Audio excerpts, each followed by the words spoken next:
ఇది ఆపం అండి. బియ్యం నానబెట్టుకున్నాను.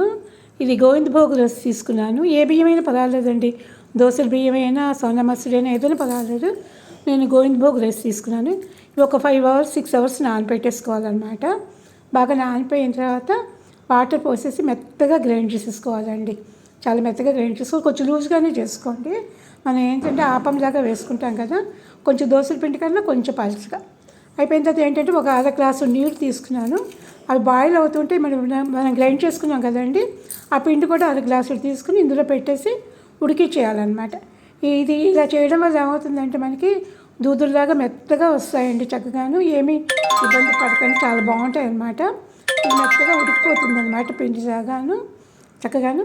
ఆ పిండి ముద్దని మనం కొబ్బరి చిప్పలు ఒక కాయ, ఈ 2 గ్లాసుల బియ్యానికి ఒక కాయ కొబ్బరికాయ పడుతుందండి. ఆ కొబ్బరికాయ ముక్కలు ఏంటంటే వెనకాల బ్లాక్నెస్ లేకుండా చిన్న చిన్న ముక్కల కింద చేసేసుకుని, బ్లాక్నెస్ ఉండకూడదండి, అలా ఉండాలన్నమాట. తెల్లగా ఉంటే అప్పాలు బాగుంటాయి అన్నమాట మనకి, తెల్లగా చూడడానికి, లేకపోతే కలర్ బాగుండదు అనమాట. చేసేసుకుని మెత్తగా గ్రైండ్ చేసేసి ఈ పిండి ముద్ద చల్లారిపోయిన తర్వాత అందులో వేసేయాలండి.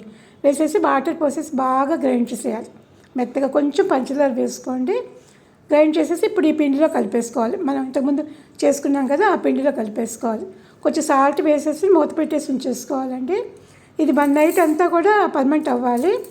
ఓవెన్లో కానీ లేకపోతే ఏమో ఇండక్షన్ స్టవ్లో కానీ పెట్టుకోండి, ఇన్స్టెంట్ పాట్లో కానీ పెట్టుకోండి. లేకపోతే బయట పులవదు అనమాట, చల్లగా ఉంది కదా వాతావరణం. ఇలాగండి మనం ఇలా వేసి తిప్పేసి చక్కగా వచ్చేస్తుందండి. ఇది రెండో వైపు కాల్చుకోకర్లేదు అనమాట, ఒకవైపు కాల్చుకుంటే సరిపోతుంది. కొబ్బరి ఉంటుంది కాబట్టి నూనె కూడా ఎక్కువ పట్టదు అనమాట. చక్కగాను నూనె వేయక్కర్లేదు. ఫస్ట్ టైం నూనె రాస్తే చాలు పెనానికి. ఇంక తర్వాత నుంచి ఒక్కొక్కటి పెనం బాగా కాలిపోతుంది కదా, వచ్చేస్తుంది. ఆపం పెనాలని ఇప్పుడు దొరుకుతున్నాయండి మార్కెట్లో, కావాలంటే అది కొనుక్కోవచ్చు. నా దగ్గర ఈ చిన్నది ఉంది, దీంతో వేసాను అనమాట. కానీ బాగా వచ్చాయండి. చూడండి ఎన్ని హోల్స్ పడ్డాయో, చాలా బాగా పడ్డాయి. మీరు కూడా ట్రై చేయండి తప్పకుండాను. దీనిలోకి కర్రీ అయినా చట్నీ అయినా, నేను కొత్తిమీర కొబ్బరి వేసి చట్నీ చేశాను అనమాట. కర్రీ అయినా చేసుకోవచ్చు, ఆలు కర్రీ కానీ మీ ఇష్టం అండి, ఏదైనా పులుసు చేసుకోవచ్చు. ఒకసారి ట్రై చేసి చూడండి, చాలా బాగుంది.